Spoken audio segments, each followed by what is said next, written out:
I never imagined I'd be living under the same roof as Mark Bennett, the man who would become my stepfather. At 42, Mark was every stereotype of rugged masculinity. Tall, broad-shouldered, sun-touched skin from years working construction, and hands calloused from real labor. He had this natural swagger, like he didn't try to be hot, he just was. The kind of man you couldn't look away from, even when you knew you should. I moved in after my mom's second marriage, freshly 20, aimless, and newly kicked out of my college dorm. She'd told me Mark was a good man, quiet, no drama, but she never warned me he'd be walking around shirtless all the time, glistening in sweat, with gray sweatpants that hung low and left nothing to the imagination. I caught myself staring more than once. Okay, every day. At first, I told myself it was innocent curiosity. I mean, I'd always liked guys, but I'd never crushed on a straight man before, especially not one married to my mom. It felt wrong. It was wrong. But that didn't stop me. Mark didn't help either. He was oblivious, or maybe he enjoyed the attention. He'd toss a wink my way, chuckle low in his chest when I walked in on him flexing in the mirror, or slap my back hard when passing by, his palm lingering just a second too long. Maybe it was all in my head. Maybe not. But I was addicted to the tension either way. One night I couldn't sleep. The house was still, the only sound the ticking of the hallway clock and the distant hum of the fridge. I needed some lotion. My skin had been dry lately and I'd run out in my room. Mark kept a big bottle in the ensuite bathroom connected to his and my mom's room. She was working a night shift at the hospital. The door was open. The lights were off. I paused at the threshold. Mark was asleep, sprawled on top of the covers. A faint breeze drifted in through the cracked window, making the curtains dance. His chest rose and fell in a slow rhythm, bare and peppered with just enough hair to draw the eye. The sheets were tangled at his waist. No, below his waist. My breath caught. He was naked. His thick, soft cock rested against his thigh, heavy, exposed, like he had no care in the world. One arm was draped over his forehead, the other across his chest. His lips were parted, beard shadowing his jawline just right. He looked almost staged, like a sculpture too perfect to be real. I should have turned around. I should have grabbed the lotion and gotten out. Instead, I froze. Time felt strange. Every second stretched. My heart pounded so loud I was sure he'd wake up and catch me, and yet I didn't move. I just stood there watching. Wanting. The sight of him like that, unguarded, primal, burned itself into my mind. I inched forward, careful not to make a sound. Just a little closer. My fingers brushed the edge of the counter. I found the bottle and slowly took it. But still I didn't leave. Mark shifted in his sleep, letting out a soft grunt. The movement made everything shift. The muscles in his abdomen flexed, his cock twitched slightly. I bit my lip hard. This wasn't just curiosity anymore. This was desire, bold and raw, and it scared me. But it also thrilled me. What did it say about me that I wanted him like this? Not just sexually, though God knows I did, but emotionally too. I wanted him to see me, to want me back. I wanted to be the secret he couldn't admit out loud. I finally left the room, bottle in hand, breath shaking. I locked myself in my room and sat on the edge of my bed, heart still racing. I didn't sleep that night. The next morning, Mark stood at the stove flipping pancakes, shirtless as usual. He smiled at me like nothing had happened, like I hadn't stood in his doorway for what felt like forever, staring at every inch of him. "Morning, kid," he said. "You good?" "Yeah," I lied, sitting at the counter. "Didn't sleep much." He glanced over his shoulder, eyes lingering. "You look tired." I watched his back, the flex of his muscles, the small dip of sweat along his spine. I wondered if he remembered tossing the covers off. If he ever thought about how he slept. Or who might be watching. "Pancakes help?" he asked, setting a plate in front of me. "They're my specialty." "Sure," I said, smiling. "You've got a lot of specialties." Mark raised an eyebrow. "That so?" His smirk didn't give anything away, but something flickered in his eyes. Amusement? Suspicion? A spark? We ate in silence after that, but something had changed. A line had been crossed, not by him, not yet. But I'd stepped over it, full-bodied and breathless. And deep down I think he knew.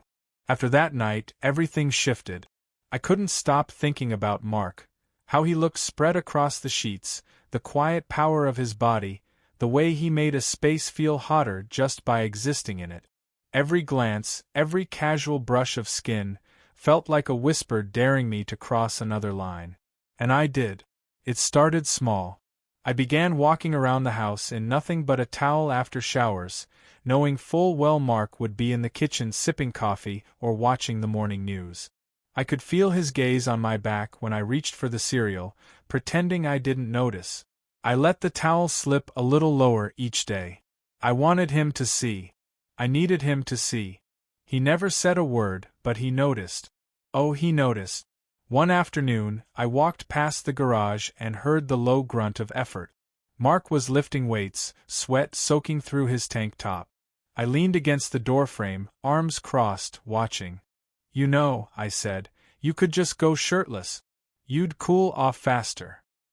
He didn't look up, but a smile crept across his face. You volunteering to wipe me down? Only if you ask nicely. That made him pause. He set the weights down slowly, deliberately, and looked at me for the first time. Really looked. His eyes scanned me, lingering on the curve of my collarbone, the V of skin showing beneath my tank top. You're a bold little thing, aren't you? He said, voice low. I learned from the best. There was heat in the air now, thick, undeniable. A current passing between us, daring us both to take it one step further. Mark walked past me, grabbing a water bottle from the counter. As he drank, a single drop rolled down his neck, disappearing beneath the collar of his shirt. I stepped closer. You always this hot after a workout? I asked. Depends on who's watching, he replied, his voice rough. You've been watching a lot lately. I didn't deny it. I didn't have to. Instead, I reached out, just a quick, bold touch on his arm. He didn't move. Didn't flinch. His breath hitched barely. Then he turned and walked away. That night, I stayed up late, scrolling through nonsense on my phone, but really waiting. Hoping. Listening. Just past midnight, I heard the sound of ice clinking into a glass from the kitchen. I padded down the hallway in shorts and a thin t-shirt, heart thudding. Mark was there, in pajama pants and nothing else, sipping bourbon like it was water. You're up late, he said. So are you. We stared at each other across the island, silence stretching. I keep thinking about that night, I said finally. He didn't ask which night. He didn't need to. I shouldn't have been in there, I added. Mark took a slow sip. And yet, you were. I stepped around the counter, closer to him. I could smell the oak of the bourbon, the clean musk of his skin. He didn't step back. I'm not a kid, Mark. No, you're not. I know what I want. His jaw tensed. You don't know what you're playing with. I'm not playing. For a second, I thought he was going to walk away again. But then his hand reached up, brushing my cheek with the back of his fingers. His touch was electric, grounding and igniting at the same time. This is dangerous, he murmured. I know. Still, neither of us moved. I tilted my head, just slightly, enough to close the space. Our lips brushed, barely. But it was enough. Enough to unravel whatever weak resistance he had left. He kissed me. Hard. Urgently. His hands gripped my waist, pulling me in, and I didn't hesitate. I wrapped my arms around his neck, kissed him back like I'd been waiting a lifetime for this. The kiss was heat and hunger and confusion all rolled into one. There was no finesse, no pretense, just two men colliding with everything they'd been holding back. When he pulled away, his chest was heaving. He looked wrecked. I probably did too. This can't happen again, he said, voice rough with guilt. But it will, won't it? He didn't answer. Instead, he brushed past me, disappearing into the darkness of the hallway. I stood there alone, lips still tingling, heart pounding, mind racing. I'd kissed my stepfather. I'd wanted to kiss my stepfather. And now I knew he wanted it too. The line wasn't just crossed, it was shattered. And I wasn't about to stop. Once that kiss happened, there was no going back. Mark didn't speak of it the next day. He acted like everything was normal, sipped his coffee, grunted good morning, fixed the loose drawer in the kitchen. But his eyes gave him away. Every glance lingered a little too long. Every brush of his hand against mine sent a silent message. We remember. That silence lasted 2 days. On the third, he pulled me into the garage after dinner. The door closed behind us, sealing us into the thick, musky warmth of oil and dust and tension. "I can't stop thinking about it," he said. "About you." My heart stuttered. "I don't know what the hell is happening to me," he went on. "But when I'm around you, everything else feels faded." I didn't wait for an invitation. I closed the gap between us and kissed him again, less desperation this time, more certainty. He kissed me back like he'd been starving. From that night on, we belonged to each other in secret. He'd sneak into my room after my mom went to bed, barefoot and shirtless, smelling of bourbon and sweat. We'd make out in the dark, breathless, greedy, tangled in sheets and whispered names. Sometimes we didn't even talk. Just touched, held, collapsed against each other in a silence that felt more honest than anything daylight could handle. But the secrecy weighed on me. During the day, Mark was back to being her husband, fixing things around the house, grilling burgers, kissing her on the cheek while I sat at the table, trying not to gag on my jealousy. I started watching them too closely, every hug, every kiss. I dissected it all, looking for cracks. Some nights, she came home late from work and went straight to bed without a word to him. Sometimes he didn't even go into their bedroom until hours later. The distance was there, obvious and widening. I told myself they were falling apart anyway. That I wasn't the reason. But I was. And I knew it. One night, after another stolen hour in my bed, I lay beside him, tracing the line of his jaw in the moonlight. "Do you regret this?" I whispered. He didn't answer right away. "I don't regret you," he finally said. "But I hate what we're doing." I propped myself on an elbow, looking down at him. "Then why keep doing it?" "Because when I'm with you," he said, voice hoarse, "I don't feel like I'm lying to myself." Those words clung to me, gave me hope. I wasn't just a fantasy, I was his truth. At least, that's what I told myself. But secrets like ours don't stay quiet forever. It happened on a Tuesday. My mom came home early from work, unannounced. I didn't hear her enter. I was too busy in the kitchen, laughing with Mark as he showed me how to dice onions the way real men do it. He reached over, brushed a bit off my cheek. I leaned into it without thinking. The sound of her voice cracked through the moment like thunder. "Am I interrupting something?" We froze. She stood in the doorway, bag still over her shoulder, eyes narrowed. She didn't scream. Didn't cry. That made it worse. She just looked at him, at me, at the invisible space between us that suddenly screamed everything. Mark dropped the knife. It clattered against the cutting board. "Emily! Don't," she said. "Don't insult me with lies." She walked out before either of us could speak. The front door slammed moments later. Mark sank into a chair, rubbing his face with both hands. "Fuck," he whispered. "Fuck, fuck, fuck." I stood frozen, heart thudding like a war drum. "What do we do now?" He didn't answer. That night, he slept on the couch. I stayed in my room, staring at the ceiling, sick with guilt and twisted with longing. I wanted to comfort him, but I didn't know if I even had the right anymore. The next morning, my mom was gone. A note on the fridge said she was staying with a friend. No timeline.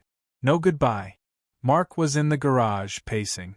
He looked like hell, unshaven, eyes bloodshot. "This was a mistake," he said the moment he saw me. I opened my mouth, but he cut me off. "You're everything I shouldn't want. But I do. God help me, I do." "Then don't walk away," I said, stepping closer. He shook his head. You think this is some fairy tale? I blew up my marriage.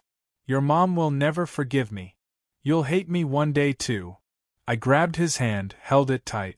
I already crossed the line for you. I'm not going back. He stared at me, broken and beautiful, torn between two versions of himself, the husband and the man who kissed me like I was his only escape. He didn't pull away. But he didn't pull me in either. The house was quieter than ever. No footsteps down the hallway. No laughter echoing from the kitchen. No smell of my mom's perfume trailing through the living room. Just me, Mark, and the wreckage of what we'd done. She didn't come home that week. She didn't call. The silence screamed louder than any argument could have. And in that silence, Mark and I fell apart in slow motion. He avoided me. He stopped sleeping on the couch, started disappearing to run errands for hours. When I asked where he'd been, he gave vague answers and didn't meet my eyes. The distance he once had with her was now ours. Except ours was loaded with guilt and longing and everything unsaid. One night, I cornered him in the backyard, beneath the soft glow of the porch light. He was chain-smoking, something I'd never seen him do before. We need to talk, I said. He didn't look at me. There's nothing to talk about. Bullshit. You can't act like none of it happened. Like we didn't happen. Mark took a drag, exhaled slow. It shouldn't have happened. But it did. And now my marriage is over. Your mom hates me. He stopped, jaw tight. Say it, I said, stepping closer. Say you don't want me. He looked at me then, finally, eyes dark and tired and furious. I do want you, he said, voice shaking. That's the damn problem. I want you more than I've ever wanted anything, and it's fucking killing me. I didn't flinch. Then stop running. He tossed the cigarette. Turned away. What do you think this is, huh? Some sexy little secret that ends in happily ever after? I'm a 42-year-old man who fucked up his life for his stepson. You didn't fuck it up for me, I shot back. You fucked it up because you were already miserable. You said it yourself, when you're with me, it feels real. He looked at me again. This time softer. Like I was a flame he couldn't decide to touch or run from. I don't know how to do this, he admitted. Then let's figure it out, I said, reaching for his hand. He let me take it. And for a while we did figure it out. We lived in the in-between, caught in the strange limbo of stolen kisses, quiet breakfasts, and nights curled up on the couch like something normal. But it wasn't normal. It was a fantasy. 2 weeks after she left, my mom called. She didn't ask to speak to me. She wanted Mark. I overheard their conversation through the crack of the office door. Her voice was low, tired, heartbroken. She asked if he was going to fight for her. If what they had meant anything at all. He didn't give her an answer. When he came out, he didn't look at me. She wants to meet, he said. Talk about everything. See if there's anything left to salvage. I waited. And I said I'd go. My chest clenched. So you're leaving? I'm not sure. You kissed me. You chose me. He ran a hand through his hair. I don't know what I'm doing. All I know is, I don't want to hurt either of you more than I already have. That's a lie, I said. Because if you really didn't want to hurt anyone, you wouldn't have kissed me in the first place. You wouldn't have crawled into my bed night after night like you belonged there. He stepped forward, eyes desperate. I did belong there. I still do. Then stay. Mark looked torn in two. I need to figure out who I am without the lies, he said. And I can't do that if I'm using you to run away from everything else. So that's what I am? An escape. No, he said, stepping closer, voice raw. You're the first person who's ever made me feel like I could be more than just what the world expects me to be. We stood there, inches apart, but miles away. I love you, Mark, I said quietly. He shut his eyes. Don't say that. Why not? Because it makes it harder to walk away. He didn't sleep at the house that night. Or the next. When I woke up that weekend, most of his clothes were gone. A note sat on the counter. I need time. I need space. But I need you to know I never lied about how I felt. Not once. And just like that, he was gone. Weeks passed. The house felt too big. Too empty. I thought I'd feel relief, maybe even clarity. But all I felt was his absence, like a ghost haunting every room. Every quiet corner whispered his name. One morning, I checked the mailbox and found an envelope. No return address. Inside was a single photo. Mark on a beach, hair windblown, a hint of a smile. On the back, a note. Still figuring things out. But I think I'm finally ready to live my truth. I hope you're still part of it when I come back. Yours if you'll have me. I stood there, sun warming my face, wind brushing my skin. And I smiled.